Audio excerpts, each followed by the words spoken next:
Welcome to the SaaS AdLab podcast, where we bring to you the stories of SaaS founders, entrepreneurs, and CEOs. My name is Luis. I'm the owner and founder of Fantôm agency, a digital marketing agency specializing in scaling SaaS companies. And today we have the pleasure of interviewing Mathieu of WorkAxle. Thank you so much for being on here today. It's a pleasure having you. And why don't you tell us a little bit more about yourself, where you grew up, and just a little bit more about the company? Sure. Well, thanks for having me, Luis. And I'm from Montreal, and I am a software engineer. I've done a few different things in the past, and I guess throughout my professional career, I built a lot of enterprise software.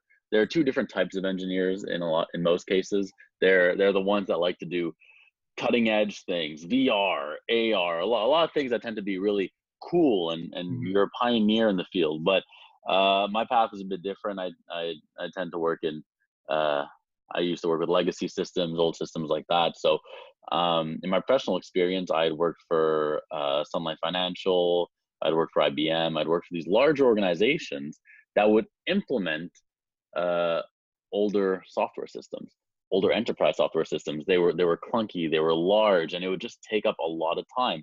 So throughout university, I built a few different tools that revolved around employee management or just centralization of tasks. So for Sun Life, I'd centralize the tasks of the mutual fund managers. I'd put everything in one place so they can access all their clients' info in one place. They can access the mutual fund information in one place. It just enabled them to be more efficient. I then went over to a private airline company, and then myself and a few others helped build a centralized tool where they'd be able to schedule, manage their accounting, manage the clients, all from a single place. And you can kind of see the pattern here where I was building enterprise systems that all revolved around centralizing processes to make businesses more efficient. So one of my business partners actually suggested, hey, why don't you do this for employee management, for shift workers? And I said, that's a good idea. So we started that, and that's how WorkAxle came to be. So WorkAxle is a tool that centralizes all processes of anything that revolves around shift work. You can make calls, you can communicate in one platform, manage shifts, change requests, and that's what WorkAxle is and how it came to be.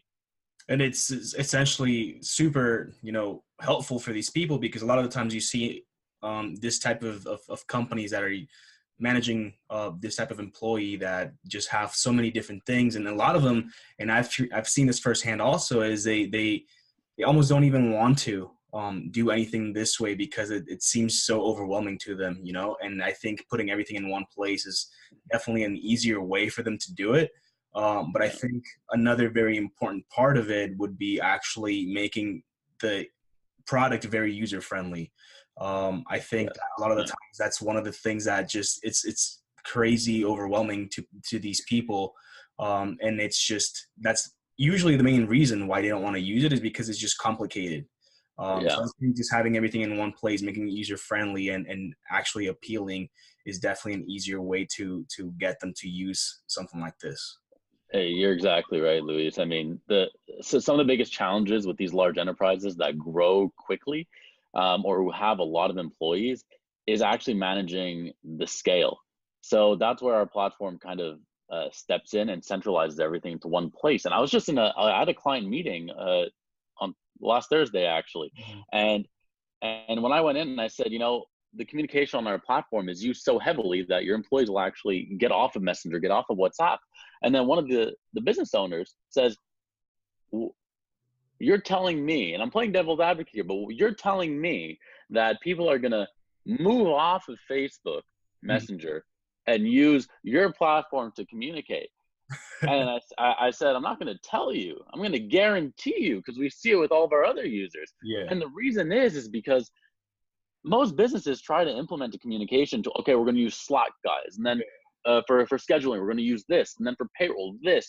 And then, of course, they're not going to use that other subsystem. If you're just going to have a single subsystem that does communication, might as well use Messenger. It's better. Might as well use WhatsApp. It's probably better. In our case, you put it onto one place. If your employees have a single app to know their schedule, to make change requests, to communicate, view documents, everything, that is the app for work, and everything else is completely separate. I mean, I get notifications a day on Facebook saying I have people with birthdays, and I'm not going to start scrolling through to see if there's something for work. It's unreasonable. Absolutely. And I mean, a thing I'd like to touch on, which is important, is when we first started the product, uh, I'd actually designed it around scheduling for small businesses, because a lot of the times, you know, we as SaaS founders, or anyone who builds software, or anyone who builds anything really, is you start building something, and it's something small.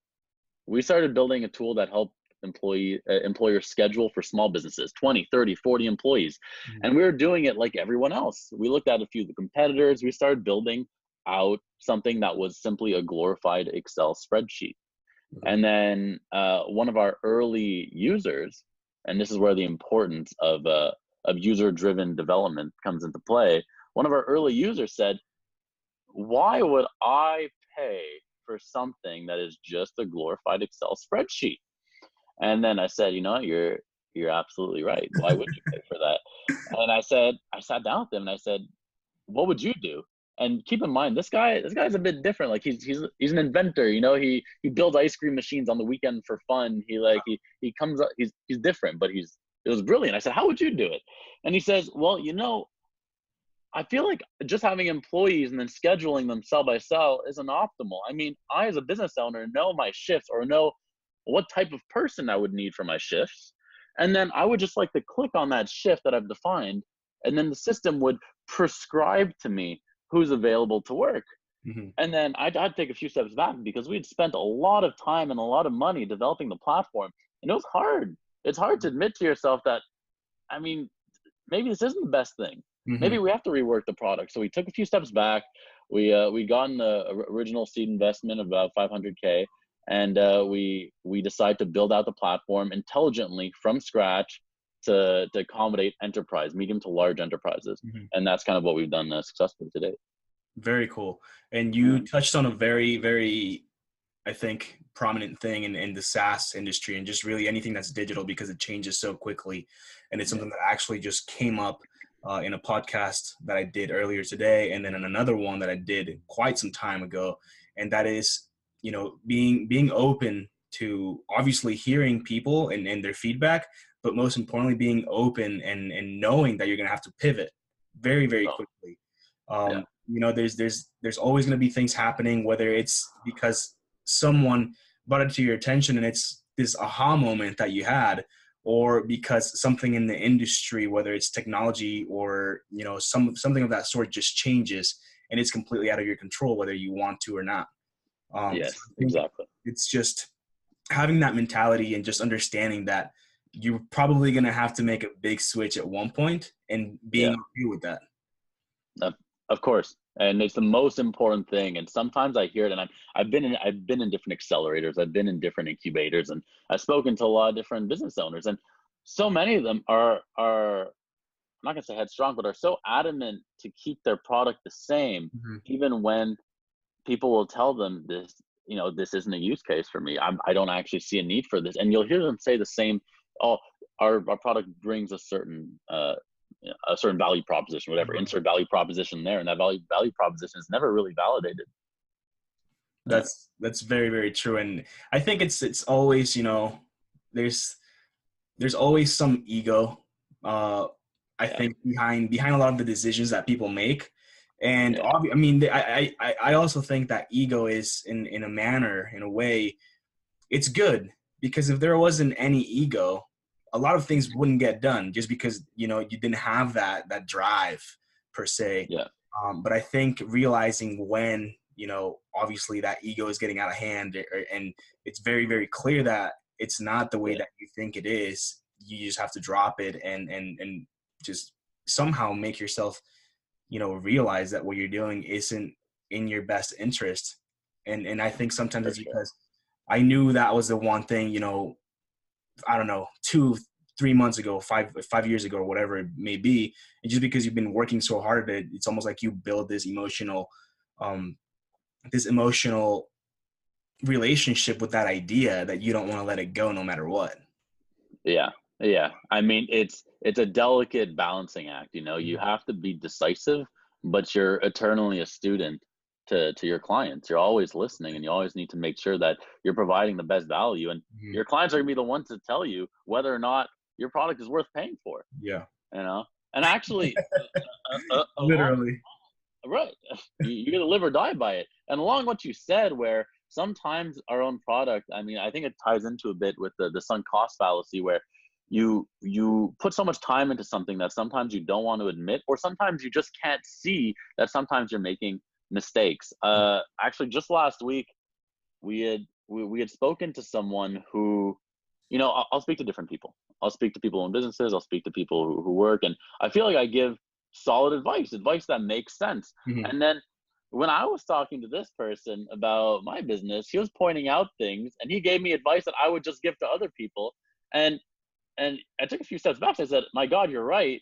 These are things I tell people all the time, but you just told that to me." And Yeah. it's because you sometimes you just can't see it. And sometimes you're blinded by your own product because you've been Yeah. in it for so long and you're so in the trenches that you don't see it. And I think it's a human thing, not just with products or anything like that. You know, I feel like I'm in that situation a lot too, where I'm trying to give advice to a friend or something like that, and while you're doing it, you realize like I'm telling you how to do these things, but I've never even done it Yeah, myself. And yeah, it's just this moment yeah, of realization that it's better, yeah, and that's the yeah. thing is what you need to be doing. You just for whatever weird reason you don't. And I think And that's then you start evaluating. You start saying, "Wait, why aren't I doing it?" And then you have to start exactly. getting into the ugly stuff. You're like, "Oh, because I'm too like Absolutely. And it's egotistical and and it's too just too being, that." it's having the courage to be not harsh on yourself, but being true to yourself and Yeah, understanding, what your weaknesses are and things like that. Um, yeah, exactly, so exactly. I think this is actually a nice transition to another question. And then this is, Yeah, and you can let the ego talk if you want to. But yeah. what is something that you would consider one of your biggest accomplishments as far as WorkAxle goes? Um, that's you know what I would probably say. There are a few different answers here. One, it's not the amount raised because I forget who said it. I think it was Mark Cuban, but it was raising money isn't impressive. It's an obligation, right? Whenever you have a business, raising money is an obligation. So we've raised about a bit over a million before well, for our seed round. And then what I say is the actual most impressive thing from a technical standpoint, let's say. Uh, Actually, no, I'll answer your question straight out. The most impressive thing, because there are a lot of answers here, but the most impressive thing was the patience we had. Mhm. It's so easy, and it's so easy to listen to people that say, make your sell. When are you gonna sell? Build a product, sell. Or then you go to San Francisco, and then you hear people say, oh, uh, make sure your cost per acquisition is low, but then start raising money, and then you need to go for your seed, your venture, your B round, your C round, your D round, and then you enter this crazy circle of venture funding, and you just feel like you should be part of it because everyone's saying it. Or even when you first start a product, there's this crazy mentality, for startups where they say, you have to prove out your idea, build it as soon as possible, make money, and then you iterate on top of that. Mhm. But although that's true for most businesses where for a small tool, if you have to prove out the idea, you sell it, then you build on top of it. But when we made that switch from a software that serves small businesses to medium and large businesses, that changed the whole architecture of the platform. And when you're building something for medium to large enterprises, the biggest challenge is to have something that is technically sound, that's modular, that's secure, and it takes a lot of time to build that properly. So Uh, as we took a year to build this, and to build it properly, you have so many people going, oh, when are you going to sell? Oh, it's not doing well. Oh, you're failing, and all these things. And you're going, what are you talking about? Like, you only have one chance to make a good impression. And we're fortunate enough to get a large amount of funding early on. So mhm. you have to build properly from the get-go, because if you build a pile of shit and then you start selling it, you now are building on a pile of shit. You're building on something that is not doesn't have a solid foundation. So Yeah. what I'm Yeah. going to say is that 99% of the competitors out there, actually all of them that have scheduling, we're all doing the same thing that we were doing at first, just a glorified Excel spreadsheet. So yeah, you get your money. Great. I prove this out. I go get my seed round, my Series A, I get my money, but now I'm building on something that's locked into place for small businesses. Yeah. So having the patience to build out that shift based thing that inventor told us, and we did it properly. It took a lot of time, but now it's just coming in like water because the Yeah. platform just makes sense. And when you show it, it speaks louder than just someone saying, "Oh, I made $100,000 in my first 2 months of launching," because now you look at the platform and business owners see value in it because they're going, wow, that could save me a lot of time. And that all just stemmed from us being patient and listening to our clients. Yeah, absolutely. I think that's a great answer to the question. Very, very articulate too. So with that, obviously, and you touched on this a little bit more, but I guess I want to have more of a answer to it, not so much spread out, but what it is, the most challenging thing that you've come across. The most challenging thing. Okay. Yeah. So is that the question? It's the most challenging thing? Yeah. Yeah. So the most challenging thing, I think. Or actually, let's split it. Let's split it in two. Yeah. What's been the most challenging thing on a personal level while building the business, and what's been the most challenging thing as a business? On a personal level, it's actually dealing with your own time. It's so hard to unplug. Mm-hmm. You're answering to people. You're sorry, not answering to people. You're speaking to clients all the time. You're monitoring your email. You're in this constant phase of of checking. You're Mm-hmm. checking your phone. You're checking your product. You're not sure if it's. You're always careful, and especially if you're from a software background. When I did software engineering and you build products, that your software is. It could be the best thing in the world, but you're always like this close to something just going wrong, or a Yeah. user using it differently and something goes wrong. Then you get the email, oh shit, something not working. Okay, I gotta fix it. And you can't just do that 9 to 5 and then you unplug, Mm-hmm. you relax with family. You're always middle of the night focused. Mm-hmm. It's hard. It takes a toll on your personal relations and family for sure. So before you answer the other question, the other Yeah. half of the question, how Yeah. do you deal with that, or how do you approach it in a way that obviously it's healthy? Because I've with working with SaaS companies, and that's so true. It's something that I see every single day when I'm I communicate with some of them through Slack and things like that, and they'll be on at really any hour of the day, no matter what day it is. It's 4 a.m. for them, and I'll see them on, or like 2 a.m. on a Sunday, and they'll be on like doing something, or they'll send me like an email during that time, and I'm like, do you ever rest? Right? Yeah. I don't know. It just kind of baffles me. Like you truly, like, you're always available, and I think that it can be a big issue, and I understand being passionate about what you do and obviously loving what you do, but I think there's got to be a balance, regardless of how much you love it. Obviously there's family that you want to spend time with. There's other things other than just being available for other people at all times. For sure. For sure. And I think the biggest help in that is to respect your own time. I think there's a video going around, and it was about Bill Gates and Warren Buffett. They were on and obviously I'm not comparing myself to them at all, but they were in an interview, and they're talking about time management. And Bill Gates used to always be super busy, pack. And then he met Warren Buffett, and Warren Buffett would have maybe 3 or 4 meetings Mm-hmm. in a month. It's a bit extreme, but it goes to show. And Bill was saying, he was going, I used to think that how busy I was a proxy of how productive I was. So if I'm busy all the time, I must be very productive. Uh-huh.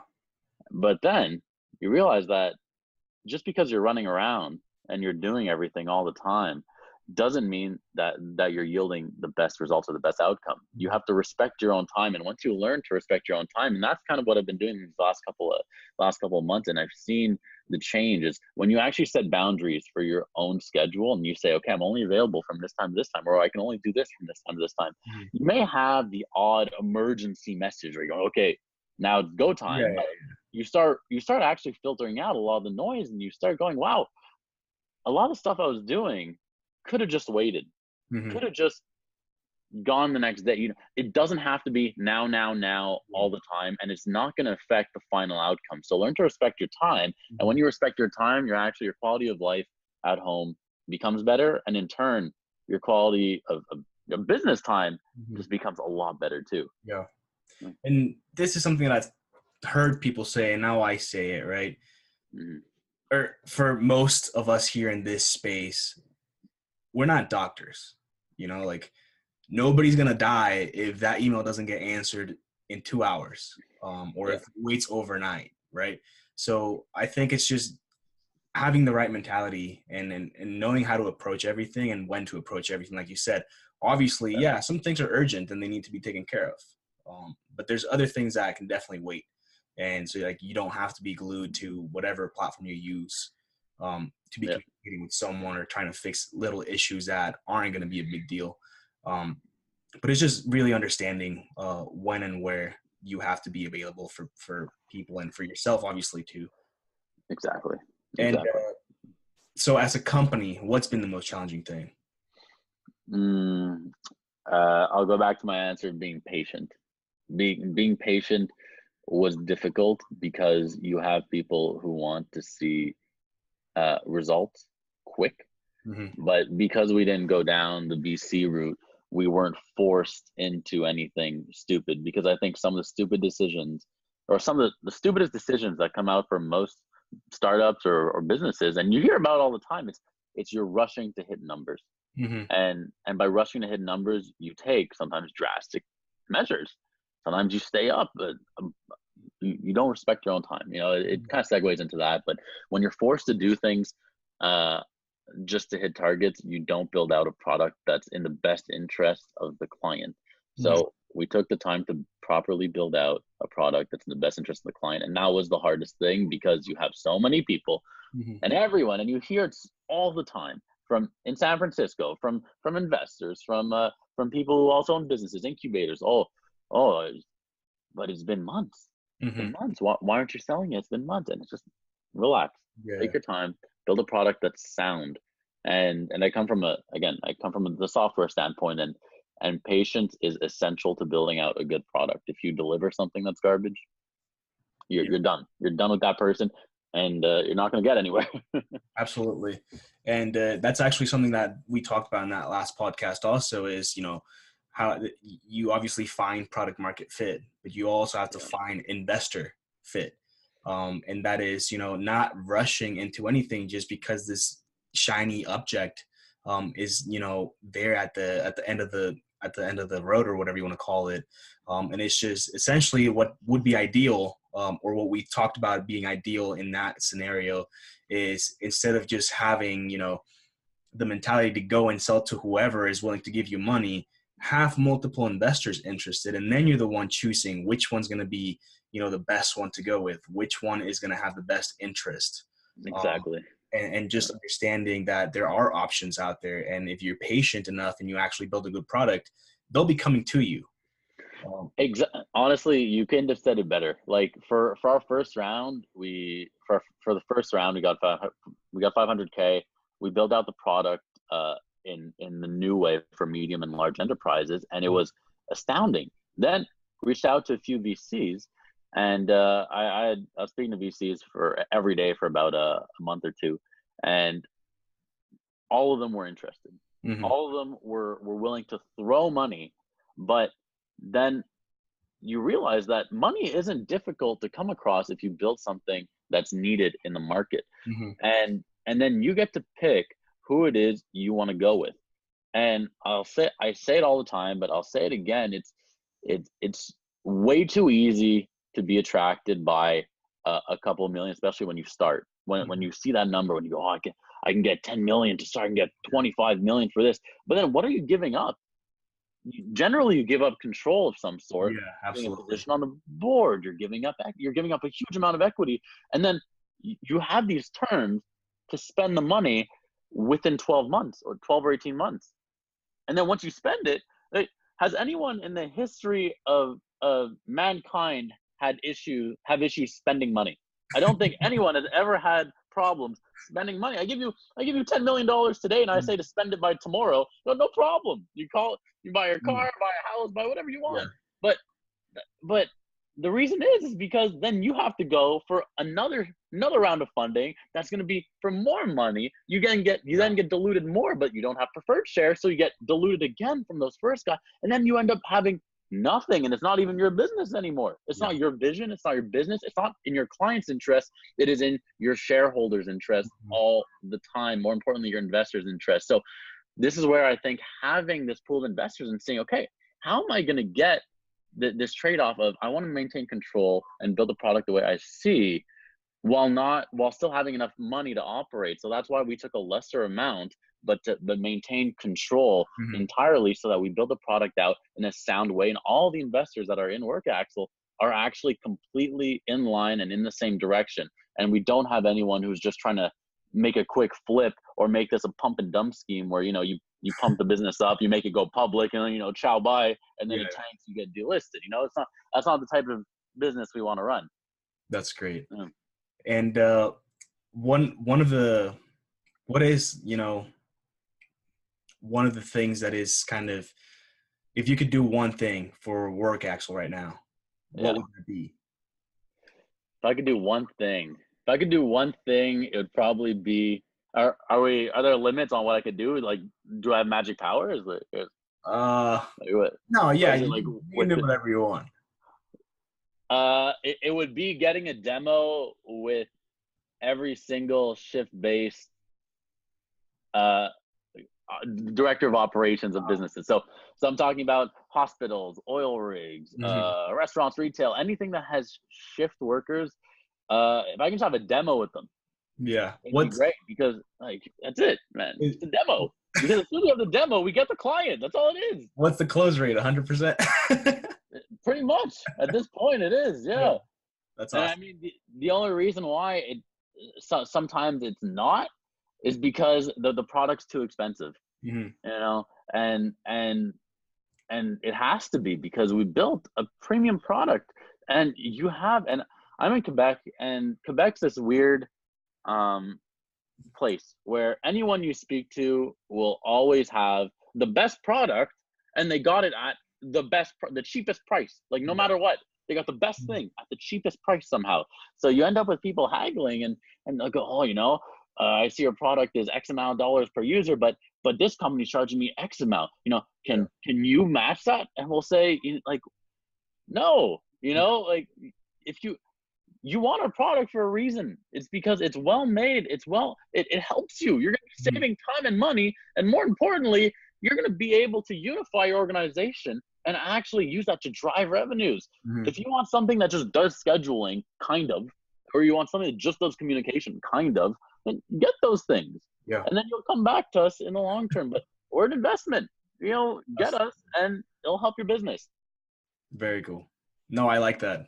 I mean, and it's, I feel like it's not just, where you're at. I think it's something that happens pretty much on a global scale. You always come with this nice product, and they really, really want it, but for some reason they think that they can get it for cheaper, or that it's not valuable enough to pay, the price that was put on it.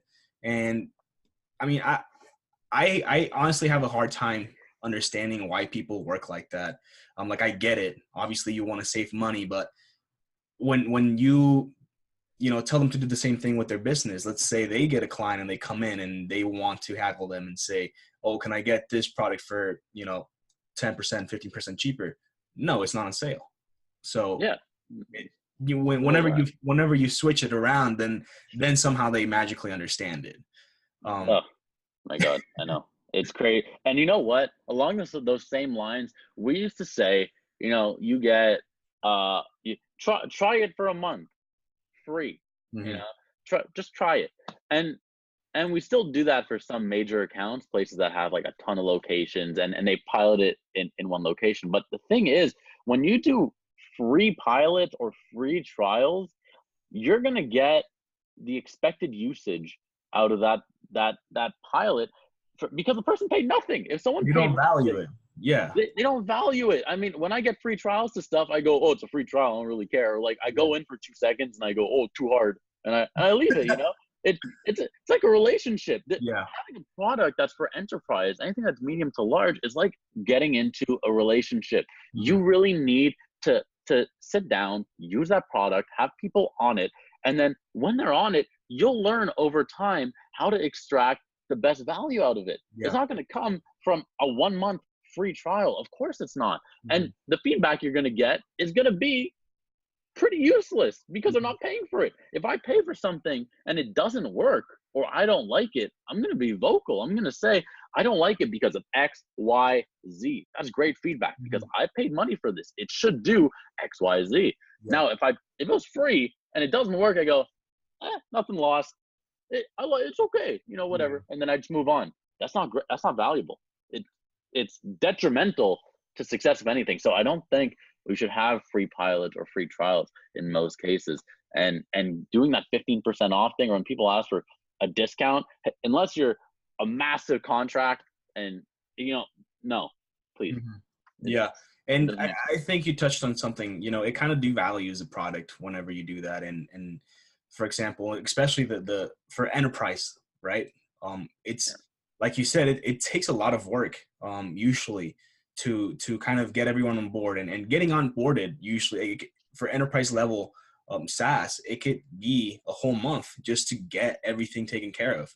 And that's something that people don't realize, but essentially you're on there, and a lot of the value that comes from this is kind of like the byproduct, right? So you have the cool SaaS product and everything, but the really valuable stuff is going to come afterwards when you see, you know, efficiencies come from your employees, and you see that you have a more unified company, and people have better communication with each other, and that's invaluable. And you can't really put a price on that. And I think anyone that experiences that kind of change within a company is going to be pretty rare, for them to go from using, for example, WorkAxle to using a different product, just because it's like a relationship and it's hard to break.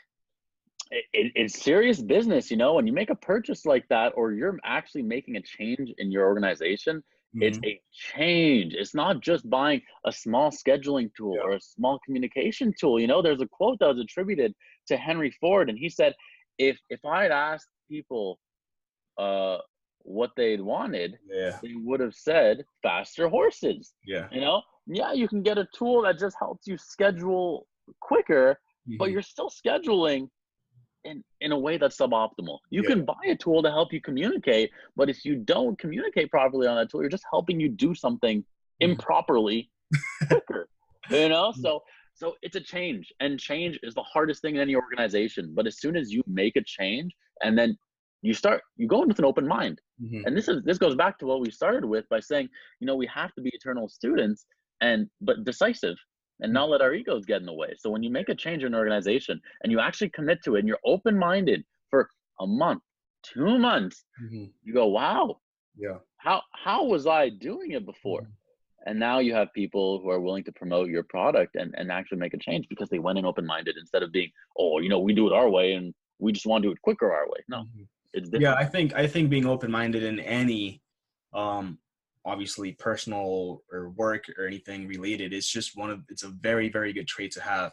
And you see that, you know, probably, and I'm sure this is the case for you and literally everyone else, whenever you're dealing with someone that has an open mind and is open to listening to different points of views and even just hearing you out. There's people that are so stubborn that they don't want to listen. They just don't want to listen. But just being able to hear someone out and understand their ideas and where they're coming from is so valuable. It's such a valuable trait to have, and it can, I think it leads to very, very good relationships, both on a personal level and business level as well. So I think you can kind of tell who's going to be, you know, a good client, right from pretty much maybe the first couple of sentences of really talking to them. So with that being said, we're getting kind of close here to the time, but essentially one of the questions that I started asking is, what SaaS companies do you look up to? Not necessarily the founders or executive positions in there, but just the company as a whole. Company as a whole, man.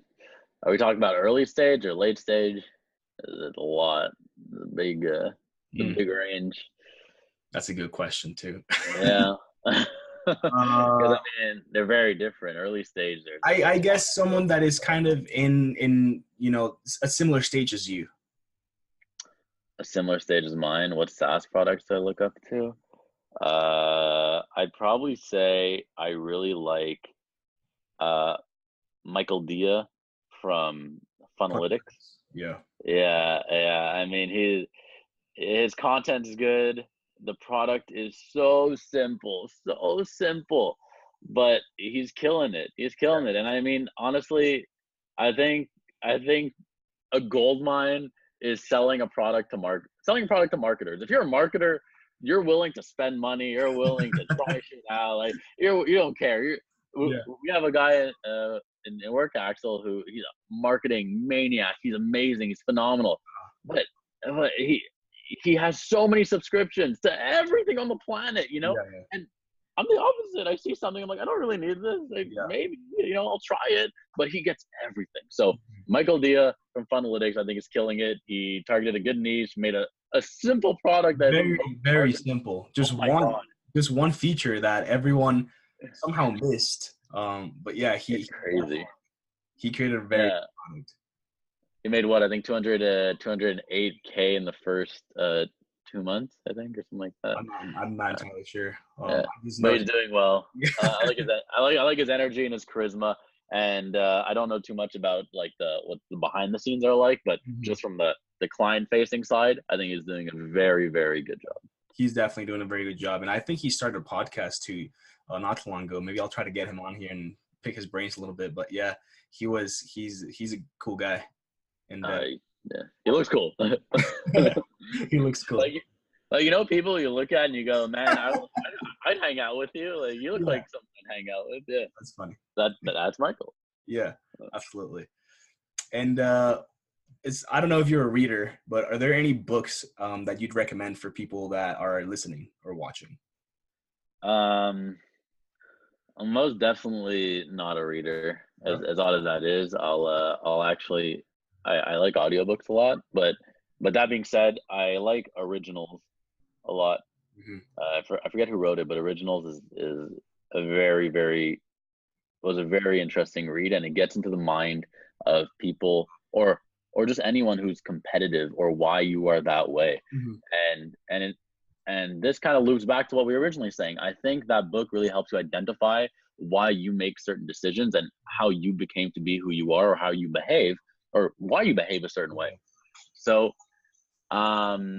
originals help me analyze a lot of the things that I had to digest whenever I was making a decision. Why am I making this decision? Is this intelligent, or am I just doing this because of my journey? So originals is a great book. I'll have to check that out. It sounds kind of similar to this book called The Road Less Stupid, and it says it tells you to take, and it's apparently it's true. It's the one thing that pretty much every human doesn't do enough of, and that's just thinking, just sitting down and thinking about decisions and answers to the questions that we have. And it tells you to sit down, have one question, sit down for like 20 to 45 minutes and just write all the answers you can think of for that one question. And I did it one time, and it just like it was pretty life-changing. I actually stopped reading the book like halfway, so I have to keep reading that, but it was a good book. If you ever want to check it out, I don't know if they have an Audible. They probably do. Probably. Yeah, very, very good book for what I read. Other than that, do you have any questions? It out. Yeah, check it out, man. Do you have any questions for me? How did you start your podcast? Because I mean, it's always you started something as well, and starting a podcast is tricky, especially when you first begin. You need interviews, you need a process in place to get people. And I really liked your whole process of actually getting me into the podcast. It was really what's the word? It was really it was thought out well. you Yeah. know, it made me want to go down your funnel essentially Uh, more. I know when you invited me to the Facebook group, you welcomed me.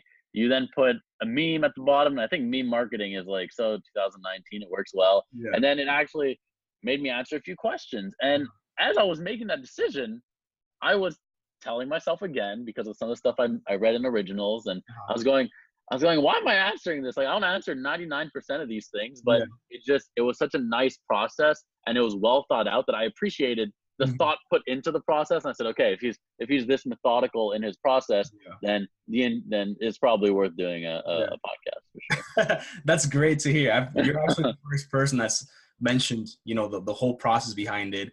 But essentially, I've been in advertising for quite some time, not always with SaaS companies. I worked at a couple of agencies before. And I got the opportunity to work with some SaaS companies. I just fell in love with it. One of the things that I really like is the ecosystem as a whole, just the atmosphere that, that all these people like yourself and just all the founders have. Um, it's different. It's very different people. I don't know how else to put it, but it's just, you get this different vibe from them. And I really wanted to continue working with them. And so I started my agency, and then I niched down on SaaS companies. And I could not think of a way to get in touch with SaaS founders.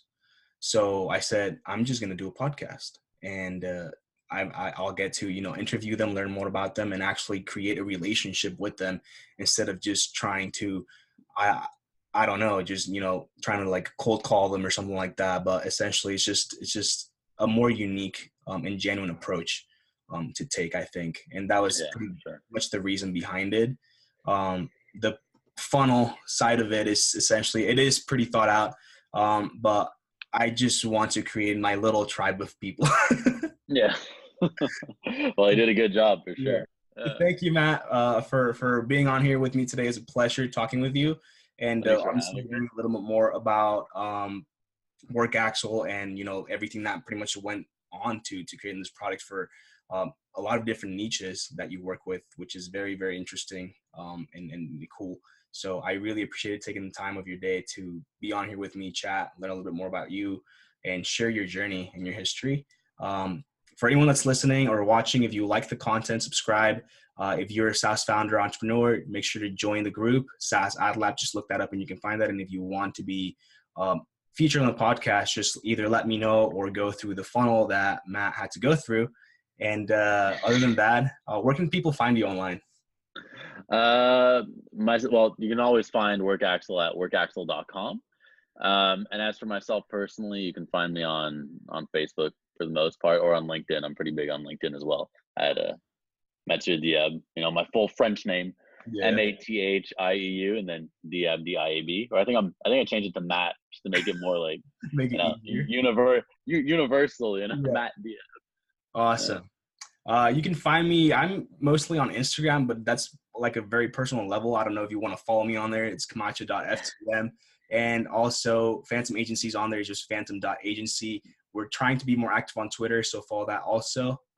So thank you, Matt, so much for being on here today. I really appreciate it. And Thanks a lot for having me, and I really enjoyed it. awesome. Glad to hear that. Thank you so much. Thanks a lot. Have a great night. Bye-bye. You too. Bye.